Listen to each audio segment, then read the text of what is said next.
Pagkatapos ng usapan namin ni Franco ay sinabihan niya na akong umuwi na lang muna sa kondo niya para magpahinga. Sa totoo lang ay kinabahan ako dahil sa sinabi niya sa akin. Ito na nga ang sinasabi ko Kailanman ay hindi kami taos-pusong matatanggap ng mga mayayaman, dahil ang tingin nila sa aming mahihirap ay mga gold digger. I wasn't chasing after Franco money. Mahal na mahal ko talaga si Franco. Hindi na ako kumontra sa sinabi niya, umuwi ako dahil gusto ko ring mapag-isa. Natatakot ako na baka bukas or sa makalawa hindi na kami magkita. Babe, you should go home first. I think you need some rest. I'm sorry for stressing you out, sabi nito. No, it's okay. Ikaw ata ang nai-stress magpahinga ka na rin muna sa opisina mo. I'll cook dinner when I come home, sagot ko sa kanya. Okay babe, ako na lang ang maghahatid kay Brody.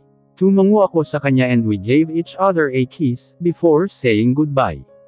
Nagtaksi lang ako dahil abala pa sa kanya, kung ihahatid niya pa ako pauwi. It took a while bago siya pumayag. My man is so possessive and I like it. Habang nasa taxi ako ay naalala ko na naman ang sinabi niya kanina. He was telling me about marriage. Natuwa ako dahil handa pala akong pakasalan at piliin ni Franco, kahit anumang oras. Pero may part na malungkot rin, dahil ayoko namang suwayan niya ang mga magulang niya. But surrendering my love for him means I already gave up sa kanila ni Brody at sa mga plano namin. They are my family now. Hindi ko na malayan ang mga luha ko, kaya naman ay agad ko yung tinuyo bago ako dumating sa kondo niya. Pumara na ako at nagbayad sa taxi driver. Pumasok na ako sa loob ng building, at sumakay sa elevator. Pagdating ko sa floor ng kondo namin, ay pumasok na ako kaagad. Pagpasok ko ay laking gulat ko na lang na makita si Agatha, at may kasama itong babaeng may edad na at kamukhang kamukha iyon ni Franco. She's the girl I'm talking about, mama. Agatha looked at me with disgust. She looked at me from head to toe, and it's intimidating me. Good afternoon po. Magalang nabati ko sa nanay ni Franco. So ikaw pala ang bagong girlfriend ng anak ko? Tanong nito sa akin. Ilang beses akong napalunok dahil sa tanong niya. I didn't expect that her mother is such an intimidating woman. Yes ma'am, my name is Amara po. Sagot ko habang inaalok ang kamay ko para makipag-shake hands. I'm sorry but I don't shake dirty hands. Napahiya ako sa sinabi niya, kaya naman napayuko ako sa sinabi niya, I'm on a hot seat. Dapat pala sumabay na lang ako kay Franco umuwi. What I did was not a good idea. Sorry po, paumanhin ko. Nasa sala kami ngayon, at kinakabahan na ako sa presensya ng dalawang babaeng ta. Hindi pa po uuwi si Franco Sasanduan niya pa daw po si Brody. Tatawagan ko na lang po siya, sasabihin kong andito kayo, sabi ko. Don't you dare call my son. Para ano? Para maghanap ka ng kakampi. Nanlaki ang mga mata ko sa kaba at agad na napailing. Hindi po ma'am, I'm sorry po, paumanhin ko. Why are you here in my son's condominium ha? Striktang tanong nito sa akin. I guess they're living together mama, sagot nung Agatha. She looked at me with a smirk on her face. Oh really? Gano'n na ba kayo katagal ng anak ko? Tanong nito sa akin. Tumikim muna ako bago sumagot. 1 buwan mahigit pa lang po, sagot ko sa kanya. And you had the audacity to live with him. Napaigtad ako sa sigaw niya. Hindi po talaga ma'am. Si Franco po ang nagsabi na dito ako tumira pansamantala, usal ko. Ano bang pinakain mo sa anak ko? Nilason mo ba ang isip niya? Pati apo ko ay nakaya mong e-brainwash. Ano, nagsasaya ka na ba sa kayamanan ng anak ko? I heard hindi ka nga galing sa mayamang pamilya. Napakagaling naman magpalaki ng mga magulang mo. Doon na ako napuno sa kanila. Wala silang karapatan na pagsabihan ng ganun ang pamilya ko. Minaliit na nga nila ako, tapos pati pamilya ko pagsasalitaan nila ng ganun. I'm sorry ma'am but I think you're wrong. Mahal na mahal ko po ang anak nyo, at parang anak na rin ang turing ko kay Brody. I'm not chasing after your son's riches. Matapang na sagot ko sa kanya. Si mama, sumasagot pa talaga. Inis akong napatingin kay Agatha. She's adding fuel to the fire. Pinagkakaisahan ba nila ako? Malamang sasabihin mo yan sa akin. Mahal mo ang anak ko dahil may pera siya. How dare you say na parang anak mo na rin si Brody? Wala ka bang respeto? Nandito sa harap mo ngayon ang nanay ni Brody, how dare you say that in front of us? Marahas kong pinunasan ang tumakas na luha sa mata ko, bago ko sila sinagot. Ma'am, masyado na po atang below the belt yang sinasabi niyo sa akin. Hindi niyo pa po ako kilala, kaya sana po wag niyo muna akong husgahan, sabi ko sa kanila. Tapos ngayon magpapaawa ka. Hindi mo ako madadala sa ganyan, hiha. Kung ako sayo, ikaw na lang mismo ang lumayo sa anak ko. My son is just confused, okay? Loving you is just a phase. Marirealize niya rin na kailangan niya nang magsettle kay Agatha. Mahal mo si Brody, diba? Why don't you give him a complete family? Osel nito sa akin. Ang sabi ni Franco, kaya naman daw naming ibigay yung pamilyang hinihingi ni Brody, Franco is willing to marry me. Matapang na sagot ko sa kanila. In a split second I can feel my cheeks burning. Agatha just slapped me in the face. How dare you say that in front of me? So ano, sa tingin mo malalamangan mo na ako sa pagiging ina ko kay Brody? No, you can't, dahil at the end of the day, ako pa rin ang nanay niya at ako lang ang pwedeng pakasalan ni Franco. Bulyo nito sa akin. Hiha, mag-back out ka na lang. Madami ka pa namang mahahanap na ibang lalaki dyan. Huwag na yung anak ko, because you're just ruining his image, sabi ng nanay niya sa akin. Maghanap ka na lang ng sugar daddy, di ba yun naman talaga ang gawain mo? Nagulat ako sa sinabi ni Agatha. May alam ba siya sa trabaho ko dati? She don't have the rights to judge me just because of my past. What did you just say, Agatha? Galit na tanong ng nanay ni Franco. You heard it right, mama. This girl right here used to work in a bar. Someone named Mia said it to me. Parehas sila ng trabaho. Rich people rent their services for a day, at binabayaran sila sa ginagawa nila. Don't know why Franco ended up with such a cheap and unclean woman, just you. Dahil sa sinabi ni Agatha ay nag-uunahan na ang mga luha sa mata ko. How dare her measure my worth, just because of what I did back then.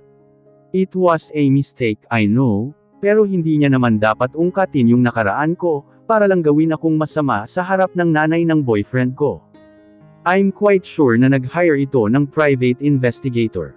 Hindi ito papatol sa akin ng walang sandata. Isa pa yung Mia na yun. Hanggang ngayon ba naman ay hindi pa ako tinatantanan.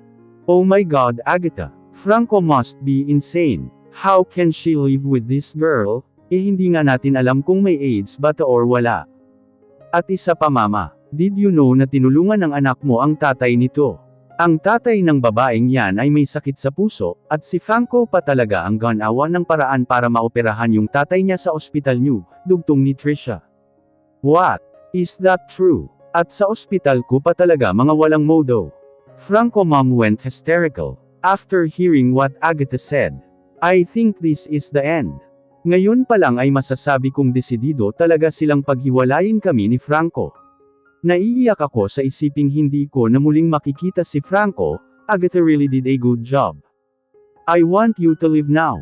Wag na wag ka nang magpakita sa anak ko. Leave. Nataranta ako sa sigaw ng nanay niya, kaya naman kahit na umiiyak pa at lumabas ako sa kondo ni Franco, baka kasi atakihin na yung nanay niya sa sobrang galit. Malabo ang mga mata ko, habang pababa dahil sa mga luha. I guess this is the last time, Franco. I should have kissed him more today. Ni hindi man lang ako nakapagpaalam kay Brody. Pumara ako ng taxi. Wala naman akong ibang mapupuntahan kundi ang umuwi sa amin, kaya naman doon ako nagpahatid. Namamaga na ang mga mata ko dahil sa kakaiyak. Ilang beses na akong tinanong ng driver kanina, kung okay lang ba ako at puro tango lang ang sinabi ko. Pagpasok ko sa bahay namin ay si nanay agad ang nakita ko. Walang emosyon ang mukha niya, at iniwas niya ang kamay niya nung magmamano na sana ako. Bakit po, Nay? Nagtataka kong tanong sa kanya. Buti naman at umuwi ka na. Napatingin ako kay Denver na kakalabas lang sa kwarto niya. Ganon din ang ekspresyon nila. Tiningnan ko si tatay at nakaupo lang siya sa sofa, at hindi makatingin sa akin. Anong problema? Tanong ko sa kanila. Anong problema, ate? Yan ang problema. May hinagis siya sa akin na sobre, at agad kong tiningnan ang loob niyon. Nanigas ako dahil sa mga nakikita ko. Pictures ko yun kasama ang iba't ibang lalaking na naging kliyente ko. Madalas kasi silang nanghihingi ng selfie sakin. Saan mo ito nakuha? Kinakabahang tanong ko sa kanya. May nag-iwan yan sa labas ng bahay natin.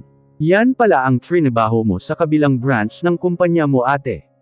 Ang paghahanap ng sugar daddy. Nakakadiri ka, sigaw sa akin ni Denver. Napatingin naman ako kay nanay, at agad rin akong nakatanggap ng sampal mula sa kanya. Isa lang ang naisip kong may pukanan nito. Walang iba kundi si Agatha. Pati ba naman yun ay pinatrace niya pa? Hindi pa ba sapat sa kanya ang sirain kami ni Franco? Pati relasyon ko sa pamilya ko ay sisirain niya din. Nay magpapaliwanag ako. Pakiusap ko sa kanya. Wala ka nang dapat ipaliwanag Amara. Nandidiri ako sa'yo. Paano mo nagawa sa amin ta? Sigaw nito sa akin. Ma sorry. Umiiyak na sabi ko sa kanya. Sana pala mas pinili ko na lang ang mamatay Amara. Hindi ko alam na ang pinapakain at pinapagamot mo sakin sa loob ng iilang buwan, ay galing sa maduming gawain. Mas lalo akong umiyak dahil sa sinabing yun ni tatay. Sinubukan kong lumapit sa kanya, pero hindi niya akong hinayaang makalapit sa kanya. Huwag kang lumapit sa akin hindi kita anak. Sigaw nito. Natakot ako na baka atakihin na naman siya sa puso, kaya naman hindi ko na siya nilapitan. Ma please naman. Pagsusumamo ko sa nanay ko. Hindi ko kayo pinalaki ng ganyan Amara, kaya di ko naisip na gagawin mo yun. Oo mahirapan tayo pero di ko kailanman inisip na kaya mong ibaba ang dignidad mo, para sa ganun kaduming trabaho. Bulyo nito sa akin. Ma hindi nyo ako naiintindihan. Umiiyak na sabi ko sa kanya. Hindi talaga. At kailanman ay hindi kita maiintindihan. Nakakahiya ka isa kang malaking kahihiyan sa pamilya natin. Ano na lang ang sasabihin ng ibang tao ha? Ano? Humahagulhol na ako at tumingin sa kapatid ko, pero ni hindi niya rin ako kayang tingnan sa mata. Mula ngayon ay hindi na kita anak. Tinatakwil na kita bilang anak ko, kaya lumayas ka na sa pamamahay ko. Nagulat naman ako sa sinabi niya. Kaya niya ba talaga akong itakwil? Ganon ba talaga kalalim ang galit nila sa akin? Mawag ka namang ganyan please. Pagmamakaawa ko sa kanya. Wala na akong nararamdamang awa para sa iyo Amara. Ni hindi na nga kita kayang tawaging anak Bibigyan kita ng kalahating oras, para mag-impake ng mga gamit mo. Kapag hindi ka pa aalis, ay ako na mismo ang kakaladkad sa iyo palabas. Pagkatapos nun ay isa-isa silang pumasok sa sarili nilang mga kwarto. Para na akong mababaliw sa mga nangyayari ngayon. Masama ba akong tao sa past life ko, kaya ta nangyayari sa akin? What did I do to deserve this? Mawawala na nga sa akin si Franco, tapos ngayon pati pamilya ko pa. Nang hihina man ay pumasok na ako sa kwarto ko, at nag-impake na ng mga gamit. Kailanman ay hindi ko naisip na kaya pala akong itakwil ng sarili kong pamilya. Pagkatapos kong mag-impake ay lumabas na ako. Hindi ko sila nakita. Ni hindi man lang ba sila magpapalam sa akin? Ganon na ba talaga sila kagalit sa akin? Hahayaan ba talaga nila akong umalis? Napabuntong hininga ako at mapait na tumawa. Nice wala na sakin ang lahat. Wala na ang lalaking minamahal ko, at ang anak niyang tinuturing ko na ring anak. Pati na rin ang pamilya kong binuhusan ko ng madaming dedikasyon at pagmamahal. This is how life sucks. Nakakapanghina na yung mga taong nagbibigay ng lakas ng loob sa'yo na lumaban, ay mawawala rin naman pala. I can no longer define my feelings and emotions right now. I am so shattered and broken. It feels like the whole world is turning its back against me. Mag-isa na lang ako. After Amara and I eat, ay sinabihan ko siyang umuwi na lang muna sa kondo namin para magpahinga. I know she's stressed too. Seeing my girl afraid of losing me makes my heart flattered. She really loved me that much. Tinapos ko lang ang mga papeles na kailangan mong basahin at pirmahan. I looked at my wristwatch, at nakita kong malapit na ang uwian ni Brody, kaya naman ay nagmadali na ako. I went to my car and drove to his school. Pagdating ko doon ay nakita ko si Brody na nakaupo sa guardhouse, kasama ang iba pang bata na naghihintay rin ng mga sundo nila. Daddy, masayang bati sa akin ni Brody nang makita niya ako. I miss you baby. Usal ko sa kanya at hinalikan siya sa pisngi. I miss you too daddy, where's mommy? Tanong nito sa akin. Napangiti ako sa sinabi niya. Every time Brody calls Amara mommy, makes me feel like we're a really good family. Kinarga ko si Brody at dala-dala ang trolley niyang bag. Umuwi na si mommy sa house Brody. Magluluto pa siya ng dinner. Kaya hindi siya nakasabay kay daddy, sagot ko at tumungo naman siya. Binuksan ko muna ang compartment ng sasakyan ko, at nilagay dun ang bag ni Brody, saka ko siya pinasakay sa passenger seat. How's your school anak? Tanong ko sa kanya. It's okay naman po daddy. Our teacher told us to draw a family picture. I will show it to you later. Gusto ko sabay kayo ni mommy makakita. Masayang kwento nito.